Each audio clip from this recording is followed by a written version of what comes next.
বান্দা যখন নামাজে দাঁড়াইয়া যায়, বান্দার মাঝে আর আল্লাহর মাঝে বেশি একটা তফাৎ থাকে না। আল্লাহ কোরআনুল কারীমে বলেন, ওয়া নাহনু আকরাবু ইলাইহি মিন হাবলিল ওয়ারিদ। বান্দা আমি তোমার এতটা কাছে, এতটা কাছে, এতটা কাছে, তোমার সার রক তোমার যতটা কাছে, আমি আল্লাহ তার থেকেও কাছে। এবার আল্লাহ বলেন, বান্দা যদি আমি আল্লাহর কাছাকাছি আসতে চাও, নামাজে দাঁড়াইয়া যাও, আমি আল্লাহর সাথে যদি কথা বলতে চাও, আমি আল্লাহর সাথে মন খুলে বলার জন্য নামাজে দাঁড়ায় যাও।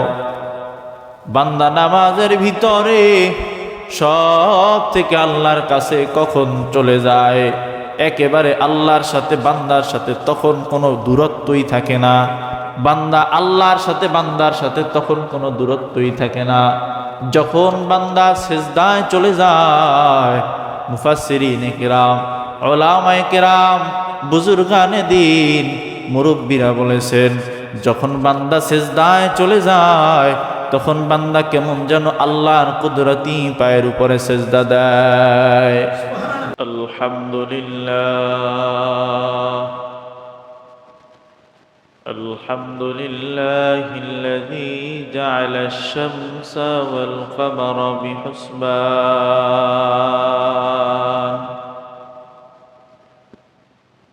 ওয়ান নাজমা ওয়াশ-শাজারা ইয়াসজুদান ওয়া ফাদ্দালা জামানান আলা জামান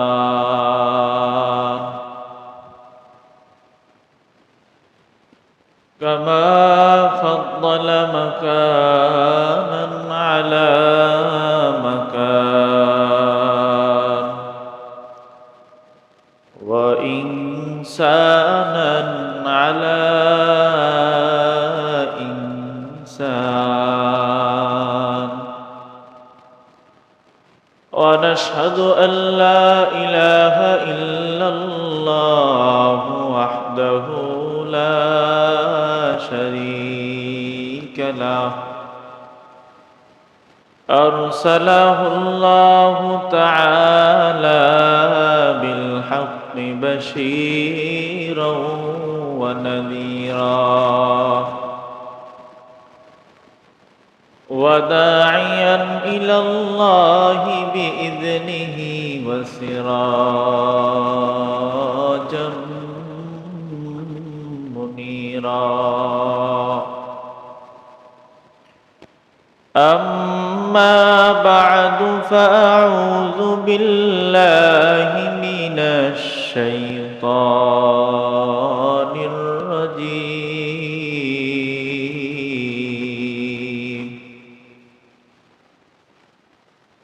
بسم الله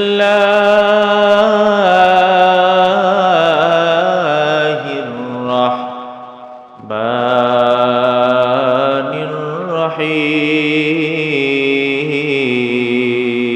الرحيم. يا أيها الذين آمنوا استعينوا بالصبر والصلاة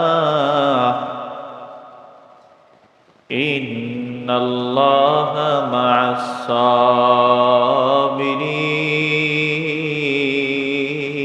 الصابرين. وقال تعالى رسول الله صلى الله عليه وسلم الدنيا سجن المؤمن وجنة الكافر.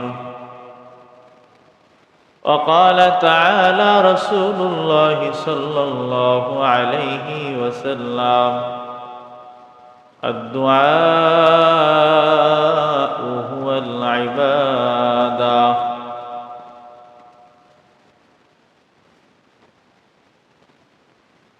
رد رب اشرح لي صدري ويسر لي أمري واحلل عقدة من لساني يفقه قولي توحید کی امانات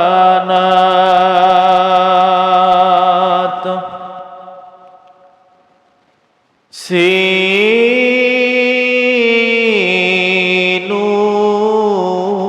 میں ہے ہمارے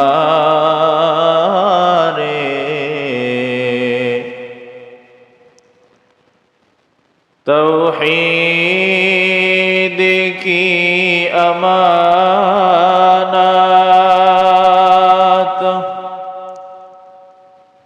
سینوں میں ہے ہمارے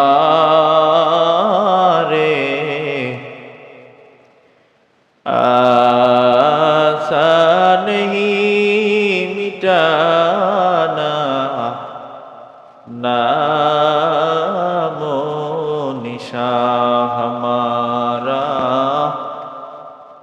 آسان نہیں مٹانا نام و نشان ہمارا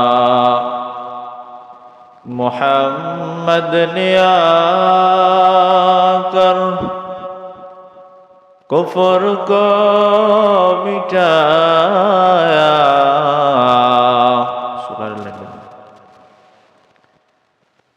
کفر کو مٹا کر صداقت بتایا کفر کو مٹا کر صداقت بتایا بلغ العلا بکمالہ کشف الدجا بجمالہ حسنت جمیع خصالہ صلوا علیہ وآلہ মহান আল্লাহ পাক রব্বুল আলামিনের দরবারে অসংখ্য অগণিত শুকর ও সুজুদ যে রব্বুল আলামিন আমাদের সকলকে দয়া করে মায়া করে তার ঘর মসজিদে তার ইবাদতের উদ্দেশ্যে সকলকে সুস্থ রেখে দুনিয়াবি সমস্ত ব্যস্ততা ফিতনা ফাসাদ থেকে হেফাজত করে আল্লাহ তাআলা তার ইবাদতে শামিল হওয়ার তৌফিক দান করেছেন। এজন্য সকলে আল্লাহ তাআলার মুহাব্বত নিয়ে উচ্চ আওয়াজে জবানের আওয়াজকে বুলন্দ করে আল্লাহ তাআলার শুকরিয়া কালিমাতুশ শুকর আদায় করি আলহামদুলিল্লাহ। আজকে সংক্ষেপে আলোচনায় একটি আয়াত আমি তেলাওয়াত করেছি। আল্লাহ পাক রব্বুল আলামিন এই আয়াত ও হাদিসকে সামনে রেখে কিছু কথা আমাকে বলার মতন, ন্যাক উদ্দেশ্যে ন্যাক নিয়তে কিছু কথা আমাকে বলার মতন, আপনাদেরকে শুনবার মতন, উভয় কি আমল করার মতন তৌফিক দান করেন, বলেন আমিন। আল্লাহ পাক রব্বুল আলামিন বলেন,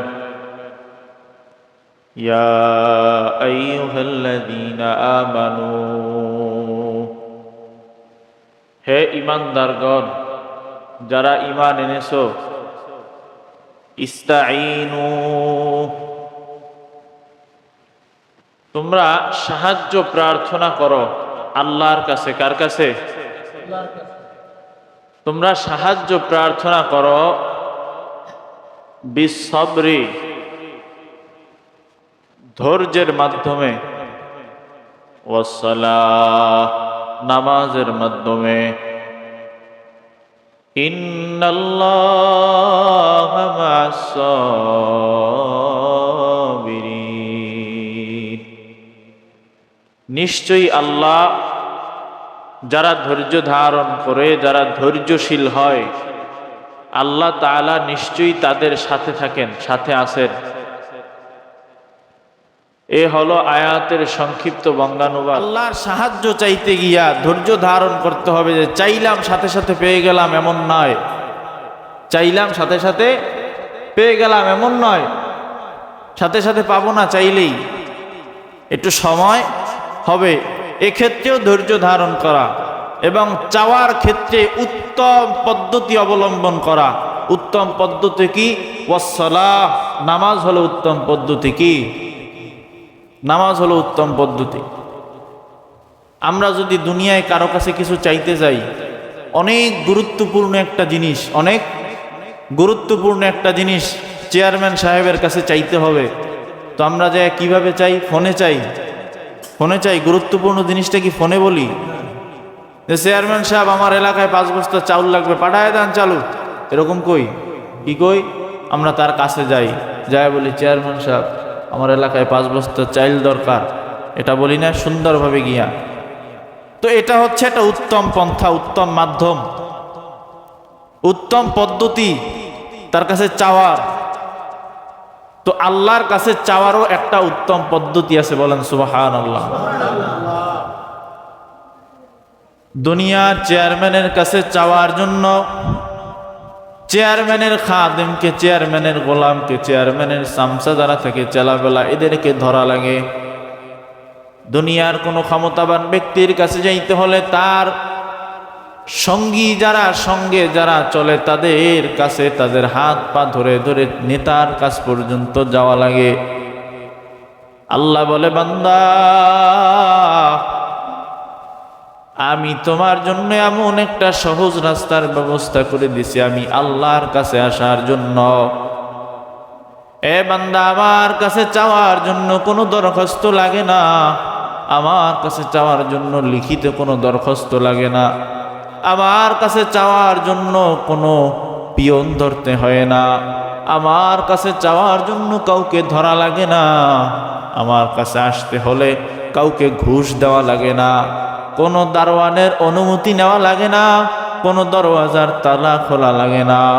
আমার কাছে যদি বান্দা চাইতে চাও, আমার কাছে যদি আসতে চাও, আমার কাছে যদি সাহায্য চাও, বান্দা আমার কাছে সাহায্য চাওয়ার জন্য আমার অতি নিকটবর্তী হয়ে যাও। অতি নিকটবর্তী কেমনে হব? ওয়াসসালাহ, বান্দা আল্লাহর কাছে তখনই আল্লাহর কাছাকাছি চলে যায় বান্দা যখন নামাজে দাঁড়ায় যায়। বান্দা যখন নামাজে দাঁড়াইয়া যায়, বান্দার মাঝে আর আল্লাহর মাঝে বেশি একটা তফাৎ থাকে না। আল্লাহ কোরআনুল কারীমে বলেন, ওয়া নাহনু আকরাবু ইলাইহি মিন হাবলিল ওয়ারিদ। বান্দা আমি তোমার এতটা কাছে, এতটা কাছে, এতটা কাছে, তোমার সার রক্ত তোমার যতটা কাছে, আমি আল্লাহ তার থেকেও কাছে। এবার আল্লাহ বলেন, বান্দা যদি আমি আল্লাহর কাছাকাছি আসতে চাও, নামাজে দাঁড়াইয়া যাও, আমি আল্লাহর সাথে যদি কথা বলতে চাও, আমি আল্লাহর সাথে মন খুলে বলার জন্য নামাজে দাঁড়ায় যাও। বান্দা নামাজের ভিতরে সব থেকে আল্লাহর কাছে কখন চলে যায়, একেবারে আল্লাহর সাথে বান্দার সাথে তখন কোনো দূরত্বই থাকে না। বান্দা আল্লাহর সাথে বান্দার সাথে তখন কোনো দূরত্বই থাকে না। যখন বান্দা সিজদায় চলে যায়, মুফাসসিরিনে কিরাম, উলামায়ে কিরাম, বুজুর্গানে দ্বীন, মুরব্বীরা বলেছেন, যখন বান্দা সিজদায় চলে যায় তখন বান্দা কেমন যেন আল্লাহর কুদরতি পায়ের উপরে সিজদা দেয়। যদি আল্লাহর কুদরতি পায়ের উপরে বান্দা সিজদা দেয়, তখন তো আর আল্লাহর মাঝে বান্দার মাঝে সামান্য পরিমাণ দূরত্বটাও রইল না, রইল। যদি আপনি কারো অঙ্গের সাথে, শরীরের কোনো অঙ্গ প্রত্যঙ্গর সাথে লেগে যান, তখন আর আপনার মাঝে তার মাঝে কোনো পার্থক্য কোনো দূরত্ব থাকলো না। কিন্তু বান্দা যখন আল্লাহর কুদরতি কদমে সিজদায় লুটাইয়া যায়, ওই বান্দা কেমন যেন আল্লাহর থেকে দূরে না, কেমন যেন একেবারে আল্লাহর সাথে লেগে থাকে, আল্লাহর সাথে কাছাকাছি, একেবারে কাছাকাছি সিজদায় যখন হয়ে যায়।